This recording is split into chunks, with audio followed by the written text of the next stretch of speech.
Tagol! Tita! Tanya! Chinita! Sino? Ako?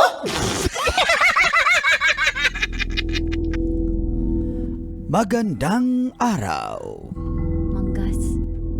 Manggas. Ano yun? Gutom na ako. Nakulo yung tiyan ko. Kumain ka pala. Hindi ko dala ang inyong kaldero. Napaka-ano mo naman. Hindi ka naman gentleman. O sige na, magbalita ka na. Antayin mo, matapos muna Ayoko, ang hindi. Siko. Hindi ganyan. Hindi kita makakrushan pag ganyan Sino ka. ako? Okay lang, kasi iba yung type ko. Ay, iba din yung type ko. Hindi ikaw. Hindi pa dumaan. Ang type ko.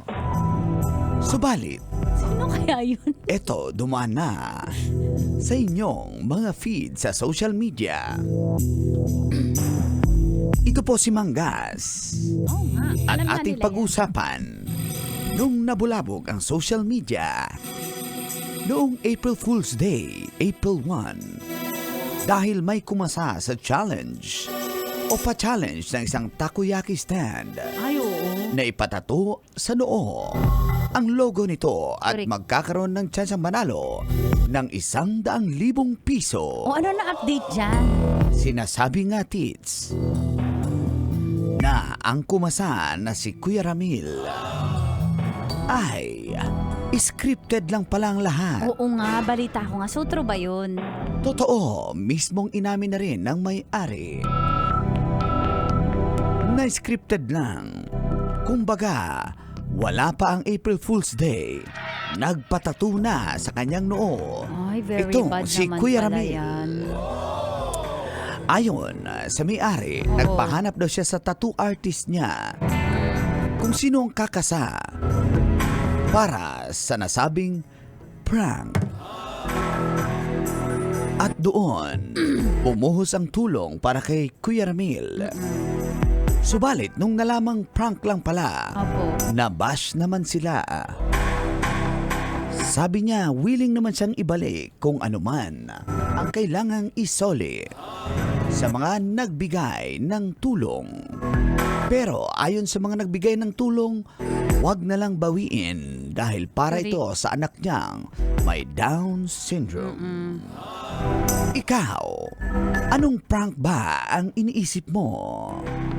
Yan ang Siko. Sino ako?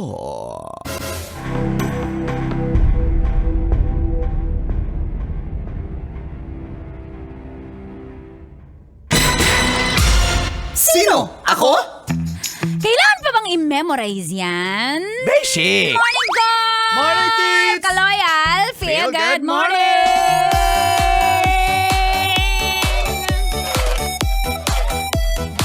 Adlang Lunes, April 8, 2024!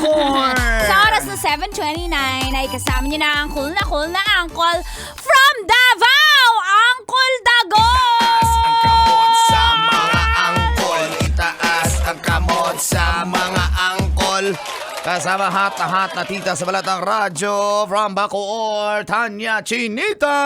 Dito mo'y mestiza na chinita, habang ako'y morenang dalagang Pilipina. Tingnan mo naman ako sa mga mata mo, huwag kang kumaripas ng takbo. Mars, bakit mapula yung noo mo? Humabol ako, Mars. Baka pwede pang bigyan ako ng 100,000. May ibang paraan naman pa eh. Di ba nag-iis ka? Oh, kaya nga ESP na tattoo ko. Hoy! Plastic si hindi isang ipalagay dapat. Yung tato na yung taragis. Oh. Taragis dapat, hindi iis. Akala ko kasi, Mars, wala na to 100K. Wala na yun, Mars. Kawawa naman yun. Pabura mo na lang. Pwede naman daw. Totoo ba yung gatas ng nanay nakakabura ng tato? Ibang gatas, Mars. Ganun mo lang. Ay, nako. Pawisik ka. Katas! Ibang katas! Pero yan na nga, inamin. Thank you, Manggas. Umalis na ba si Umalis Manggas? na si Manggas. Pero inamin nga ng may-ari na talagang scripted lang lahat. Scripted. Kasi alam mo naman yung mga Pinoy, mapanuri. No? Happy din ako kasi umamin siya. Kasi pag hindi, lalo siyang puputaktihin ng Ay, oo, bash. oo. Diba? Lalong papangit yung image niya. Kaya buti na lang, as early as kailan niya inamin. Oo, Few inamin days niya. pa lang inamin Oo. niya na agad. Good, good move. Na talagang scripted yun. Kasi nga, ay gusto lang naman, it's a marketing strategy, sabi nga niya. Pero, well, depende naman kasi sa diskarte ng Kung kinagat negosyante. Ibig sabihin effective yung marketing niya. Oo. Di ba kinagat ng masa Yun nga lang ang point kasi feeling ng maraming... poverty, ang tawag dyan? Poverty porn. Oo, poverty porn siya. Iba yung napanood. Yung kay Mang Kanar, naka-Sailor Moon. Naka-Sailor Moon siya tapos gumagano. Ay! Yun yung power niya eh. Ayan. Kasi nga may mga nagbigay ng tulong nung inakalang Kawawa. na-prank siya, Oo, kawawa. Kawawa. Na-prank. Tapos nagbigay ng tulong. Yun ang nakakatuwa sa mga Pilipino, scripted di ba? lang pala. Pero isipin mo, Tits, isang malaking scripted yun. Paano na lang kaya kung talagang legit na hindi scripted yun? Diba? Anong Naisip mo ba yun? mangyayari? Mas talagang yung totoo, Ah. totoo siya na talagang pinatato niya, wala siyang kaalam-alam na prank lang pala yun. Diba? So, mas maganda sana kung ganun. Pero since scripted ang lahat. Parang mawawalan ka na tuloy talaga ng Oo. ng tiwala. May trust issues na talaga tayo sa mga vloggers. Oo. Kasi lalo pag ganyan, napasakay, 'di ba? kahit tayo, napaisip tayo Diba? Hala, kawawa naman, o nga. Akala natin for the longest time nanonood tayo ng mga prank. Alam na natin pag prank yung isang bagay, pero ibig sabihin iba talaga yung move ni Taragis. Oo. Kasi na-prank pa rin tayo, taga 10 years na tayo nanonood ng mga prankster eh. Oo, totoo prank yan. vlogs eh. Tapos, Diba? Pero ngayon na-prank tayo. Ibig sabihin naloloko pa rin talaga tayo, especially ng mga ay, ng mga babaero. Ako na magsabi. Kailangan pa bang i-memorize yan?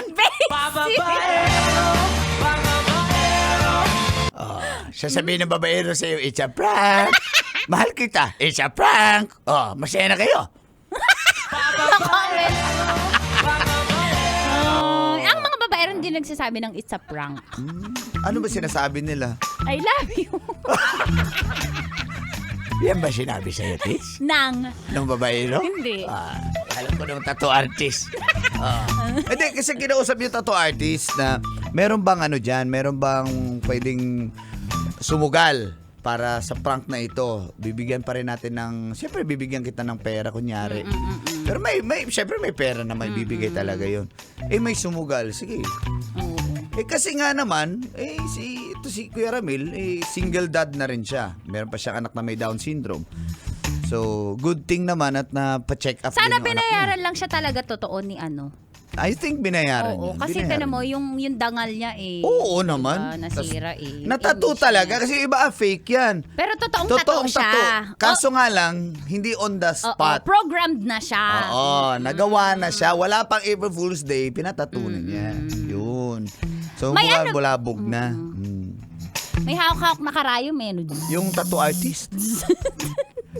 Wala na sana ako. May hawak na karayom yung tattoo artist. Yung babaero. Ay, lapitin ng chicks yun. Yung babaero. Yung tattoo artist. Ay, syempre. naman. Doon sa nagpatattoo yung chicks sa kanya. Doon sa Sa tattoo artist? Sa babaero. Ginamitan ng dila. Dila ng tattoo artist? Ng babaero. Ay, naku talaga. Ay, naku, wala akong marebat.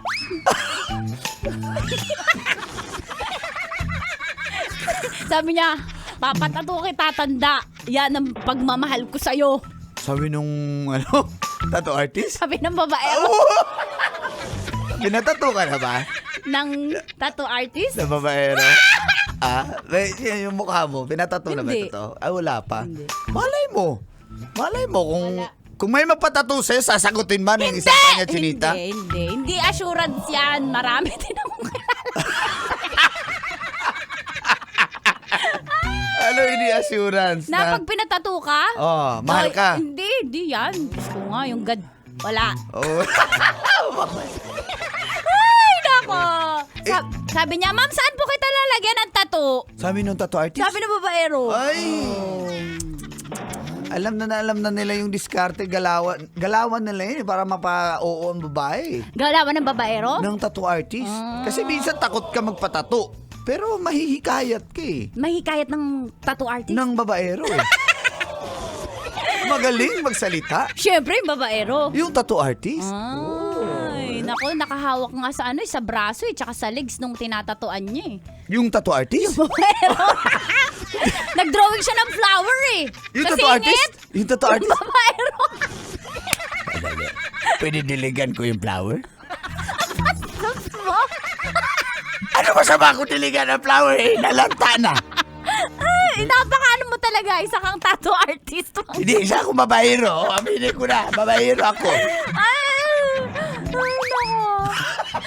Di ba si Wang On nang hahawak siya ng ng ganon pag nagtatattoo siya? Yung tattoo artist. Nangahawak ng flower. Ng babaero.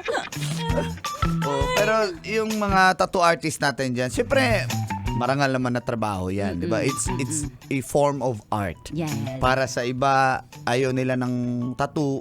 Sa iba naman, gustong-gusto nilang tattoo. So, you just have to respect that. Yes, we have freedom naman. Sakali man, tits! Call. Ayan na Pagbibigyan ka kasi nag-trending yung picture mo na Celebrate yung Manila paki-edit po anong tattoo, pakilagyan ng tattoo si Tita Pabayad na Tanya. ako next time, Grabe, ang daming nag-edit na. Siyempre! Nilagyan ka sa noo, nilagyan ka sa leeg. Talaga? At saang parte pa ng Tinalanda ko katawan piton. mo. Oh. Ikaw ba, saan, kung sakali ha, na Tagal ng may tanong. chance, magpatato, anong tato, saan? Ang tattoo ko, letter, initial. Ay boys, wag kayong, kahit pinatato yung initial mo, wag ka mag-expect na ikaw yan. Kasi meron nagkakapreya sa initial. Sige, anong initials yun? Sakali. Okay, labre yung chocolate. Kailangan mo bang i-memorize yan? Basic! Ikaw, Mang Kanor. Ikaw, anong initial? Mang Kanor, initial. Letter K. Yung K. Kailangan pa bang i-memorize yan? Ako nagsisimula sa unang letter ng alphabet. Simula. Nagsimula. Nako, kayo ha, patato kayo ha, sige. Ingat ha, kung kayo magpatato dun sa legit, malinis. Oo, kasi baka mamaya. Totoo. Mali yung spelling. Wala nang murahan. Merong nagpatato na ko, yung kapitbahay ko. Ano? Siyempre, God bless ang pinatato. God bless, letter Z. Double Z pa, God bless. Ay, nako. Ano pa ba yung mga yung wrong tattoo, yung... Naalala ko yung... Hindi ko maalala. Assignment. John Bobby. 7:39 na po. Maraming salamat sa makikinig. Tuloy-tuloy pa tayo hanggang 9. Dito lang sa 90.7 Love Radio. Feel good morning. Kailangan ba yung memory dyan? Basic! This song is Kailangan pa bang i-memorize yan? Love Radio. Basic!